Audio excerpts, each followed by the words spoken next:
Mga kapatid sa Panginoon, sa Kingdom Nation, sa buong sanlibutan, at sa lahat ng aking mga kababayan dito sa ating bansang Pilipinas at mga OFWs na sa ibayong dagat, magandang araw po sa inyong lahat. Ako po ay merong mensaheng ipaabot ngayon sa mga nangyayari sa ating bansa at nangyayari po sa akin, sa KOJC, at sa lahat ng mga pangyayaring itong hindi natin inaasahan na ito'y mangyayari ngayon sa ating bansa.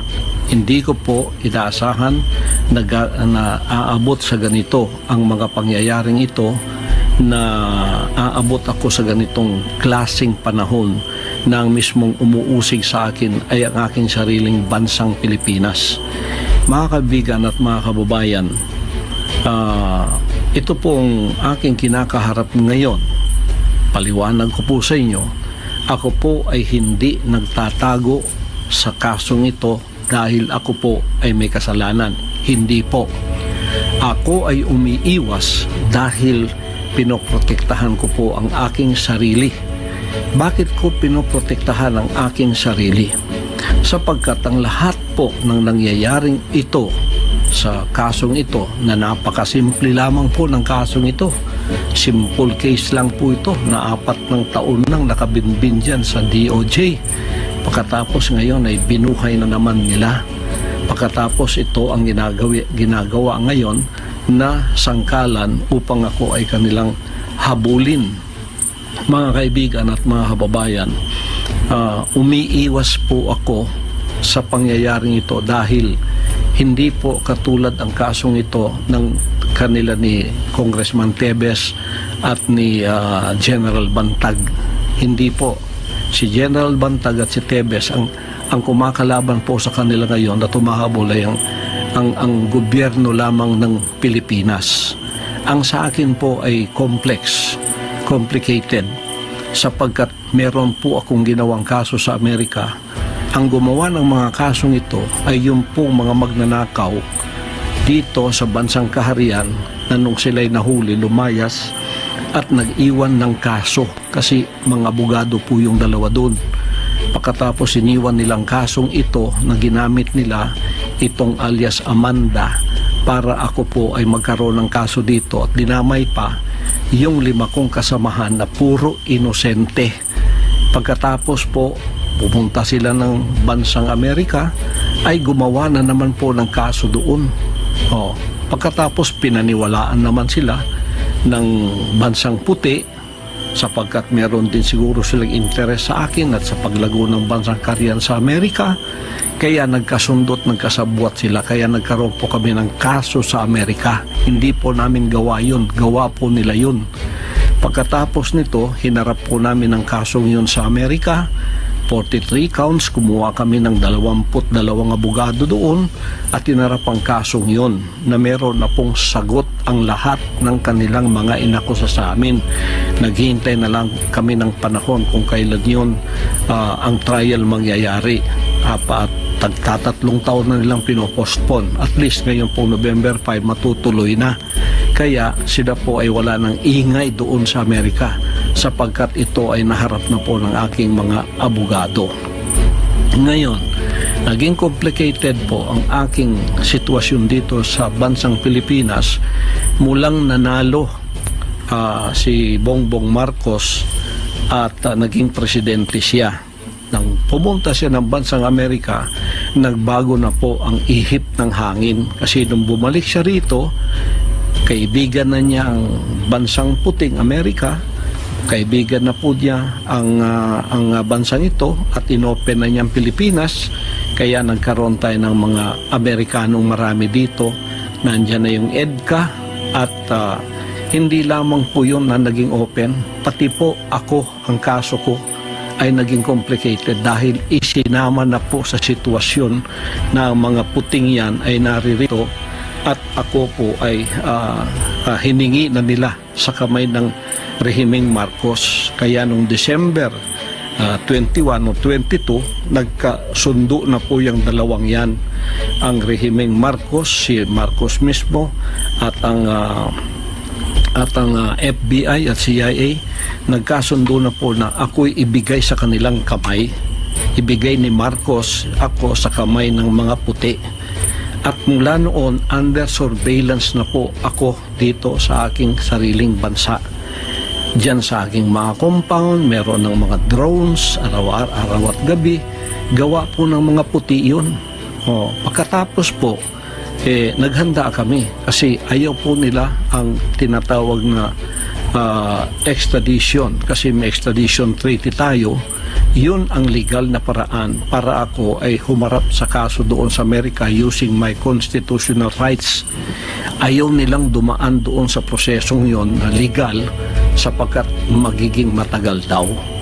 Ngayon, mga kaibigan at mga kababayan, bakit po ako ay under surveillance ng mga puti?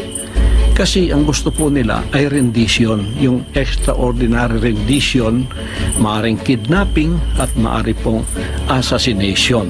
At mayroon pa po akong patong na $2 milyong sa ulo ko. Ibig sabihin, 110 million pesos ang reward o ang award noong pwedeng humuli sa akin o kaya pwedeng gamitin para ako ay mapasakamay nila ng mga puting ito. Kaya naging complicated po ang kasong yan sapagkat nung nalaman naming extraordinary rendition ng kanilang gagawin na lulusubin kami na illegal sa aming mga compound, nakita po ninyo naghanda na kami. Araw at gabi ay meron po kaming paghahandang ginagawa na anumang oras na kami lusubin illegally, kami po ay tatayo sa aming mga paa, tatayo at ipagtatanggol namin ang aming sarili at ang aming mga propriedad na gusto nilang lusubin at gusto nilang by force papasok po sila upang gumawa ng extraordinary rendition. Yan po ay pinatotohanan noong February nung dumating yung 4 kong abogado dito at sinabing ganun nga ang kasunduan nitong rehimeng Marcos at ng mga puting ito na FBI o kaya CIA. Kaya po kami naghanda sa compound namin sa Tamayong, compound sa Davao, compound kahit saan. May mga drones po. Drones yon ng mga puti na nagsusurveillance sa amin. Nung nakita nilang kami handang-handa para harapin sila sa mga illegal na gagawin nila araw man o gabi, ang ginawa po mga kaibigan, pumasok itong playbook nila na noong pang November ay sinabi na ni Maharlika at ng ating VP na tatrabahuin nila ako. Tatrabahuin nila ang kingdom at tatrabahuin nila ang SMNI. Kukuhanin ng prangkisa. At yung mga workers ko, active man o hindi, bibilhin po nila at gagawa sila ng mga kaso laban sa akin na puro kasinungalingan. Diyan na po pumasok ang Kongreso at ang Senado. Kongreso po walang dahilan. Pinatatawag, pagkatapos ang kanilang playbook ginawa na kukunin o kaya iligwak ang prangkisa ng SMNI. Lahat po ng pangyayari doon, puro murmuron lang po yun. Pagkatapos ako, pilit nila akong pinaaten kahit nakita nila sa mga dokumento na hindi po ako kasali na sa mga opisyal ng SMNI. Pero pinipilit pa rin nilang ako ay pumunta doon. Bakit? Yun po ay patibong. Sapagkat pag anytime pumunta ka doon, siguradong ang endgame ay pupunta ka sa kamay ng mga puti. Extraordinary rendition pa rin. Sa sarili ko ngang lugar, gusto nila akong pasukin. Lalo na kung pupunta na ako doon. Iko-contem ka, pagkatapos dadalhin ka doon sa kanilang presuhan, pagkatapos naghihintay na roon ng mga puti para ibigay ka sa kanilang kamay. Ganon din po diyan sa Senado. Bakit gumawa ng senaryo yan si Risa Hontiveros? Nagbayad sila ng mga bayarang mga former worker na mga sinungaling na mga witnesses. Nakita na po yan at nadamay sa kasinungalingan si BP Sara at ang ating Pangulong Duterte na puro kasinungalingan ang pinagsasabi nila. At pinipilit ako ni Risa Contiveros na umaten sa moro-moro at bogus ng mga hearing na yon. Bakit po? Isa ring patibong yon, mga kaibigan at mga kababayan. Pagka ako'y umatin doon, siguradong ang endgame po ay babagsak ako sa kamay ng mga puti. Extraordinary rendition pa rin. Nung hindi po nila magawa yun, kahit may mga warrant of arrest na sila, sapagkat hindi ako ma-attend sa kanilang mga hearing, kasi pinoprotektahan ko yung sarili ko, kasi alam ko ng lahat ng ito ay patibong lamang upang ang endgame ay magawa nga nila na ako ay ilagay sa kamay ng mga puti, sapagkat ang ating pong gobyerno at ang gobyerno ng mga puting ito ay nagkasabwatan na nga, hawak na nga sa liig ang ating gobyerno rito, kaya itong mga operatibang ito ay ginagamit na lamang whether they know it or not, sapagkat ginagamit na nilang batas laban sa akin upang ako ay kanilang mahuli, upang ako ay kanilang madampot at ibigay na sa kamay ng mga puti. Yun po ang endgame dyan. Extraordinary rendition pa rin yan. Yung sinasabi nilang wala akong whole departure order, pagkatapos sasabihin nilang maging madugo kung sila ipapasok dito sa aking compound. Yun po yung mga patibong din. Ang ibig lang sabihin, umalis ka dyan kasi magiging madugo. Lalo pa kung hindi aalis, kasi ako'y tatayo sa mga illegal na activities na gagawin nila ng paglusob. Sabi nila wala na ka namang whole departure order. Ang ibig sabihin, pwede kang lumabas ng bansa. Patibong din po yun, sapagkat sa immigration pa, doon ka na huhulihin at ilalagay ka sa kamay pa rin ng mga puti. Yan po ang endgame dyan. Endgame dyan. Nangingialam po ang bansang ito. Ang bansang puti ang nangingialam, sapagkat naging kasabwat na ng ating pamahalaan ngayon dito sa ating bansa. Kaya ang nasa likod po ng lahat ng ito ay ang mga puti. Ang mga drones na yan, surveillance na yan, CIA po yan, mga FBI po lahat yan. Ayaw nilang dumaan sa prosesong tama. Gusto nila extraordinary rendition. Bakit po? Sapagkat yan ay maaring kidnapping, maaring assassination, sapagkat pagka ako'y napunta sa kanilang kamay, sabi pa ng isang kaibigan ko sa Amerika dito, huwag mong asahan na ikaw ay babalik pa. Mababalita na lang namin na ikaw ay namatay sa pamamagitan ng natural causes na tulad ng heart attack. Ganyan ang mangyayari sa iyo. Playbook po yan. Playbook po yan. Yan po ay playbook ng CIA at ng FBI na nasa likod ng lahat ng ito. Puti po ang nasa likod ng lahat ng itong nangyayari sa akin ngayon. Kaya naging complicated kasi naging kaibigan nila at naging kasabwat ang rehimeng Marcos, ang administrasyong Marcos, at sila mismo, si Marcos mismo, ang pinagkanulo ako at ibinigay sa kamay ng mga puti na gagawin na nilang gusto nilang gawin sa akin, sapagkat ayaw nila yung kaso doon sa Amerika na mapapahiya siguro sila. Ganito po ang mga senaryo ngayon na nangyayari ngayon sa ating bansa. Nung hindi po nangyayari ang lahat ng ito, hindi ako kumagat sa kanilang mga patibong. Anong ginawa nila? Binuhay nila ang kasong sobra 3 taon nang nandyan sa DOJ na mismo si Secretary Remulla noong nanalo na si Bongbong Marcos at hindi pa pumunta ng Amerika. Sinabi niya, very dismissible itong kaso na ito. Dismiss na ba natin, Pasto? Sabi niya, wag muna, kasi para merong katuwiran ka na para sa extradition na meron kapang kaso dito. Dismissible po yan. Kaya binangon yan. Ngayon, ginawa pang complicated. Hinati po. Isang kaso lang po yan, hinati. Ang kalahati dito sa Davao, ang kalahati dyan sa Pasig. Ito ay panggigipit at pagpapahirap.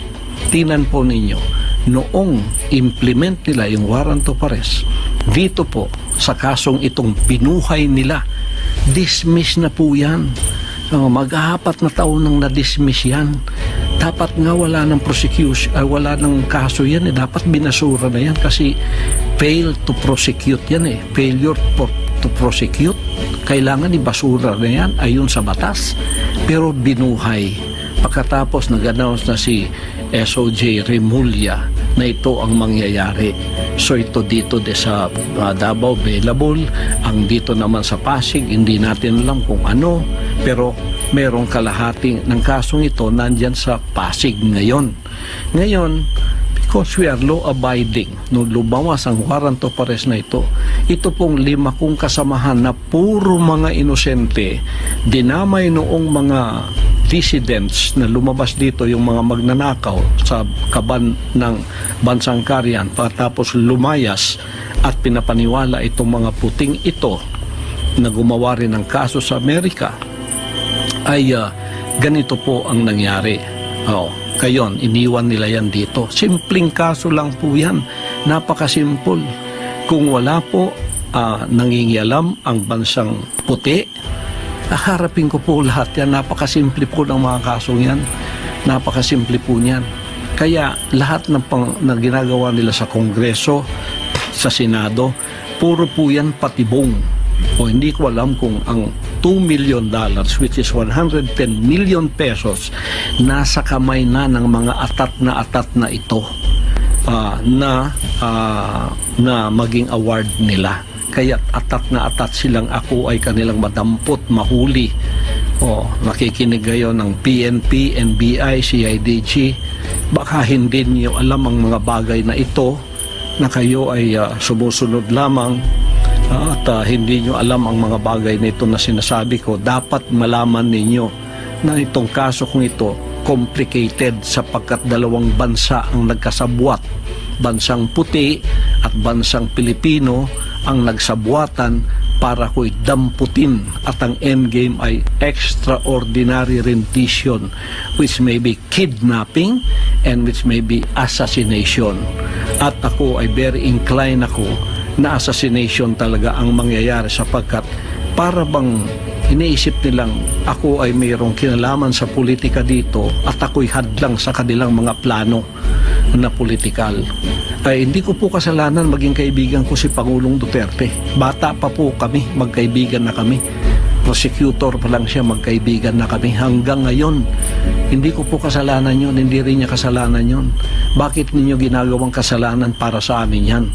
Hindi ko rin kasalanan naging politiko siya, at hindi ko rin kasalanan na ako ay naging isang ministro ng kingdom at lumago sa buong sanlibutan. Hindi ko rin kasalanan yon.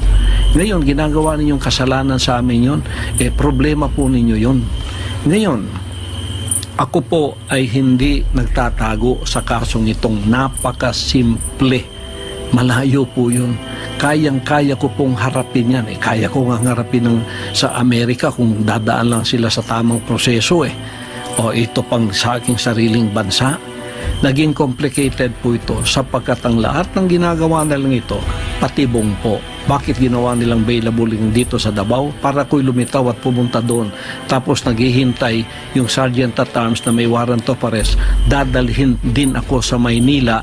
Pagdating doon, yun po ang endgame. Extraordinary rendition pa rin. Babagsak pa rin ako sa kamay ng mga puti. Gusto ko man o hindi. Dito nga sa aking compound, sinusurveillance ako kung paano nila akong pasukin. Lalo na kung akong kusang loob pupunta doon na para kang manok na pumunta sa bitag na alam mong bibitagin ka. Kaya hindi po ako nagtatago ng dahil sa ako'y may kasalanan o kaya ang aking mga kasamahan na kawawa naman. Tingnan ninyong ginawa sa kanila o pinasuot ng orange na para bang may mga kasalanan na sila, sapagkat yan ay proseso, nagpapasakop po kami, law-abiding po kami, for nation building po ang aking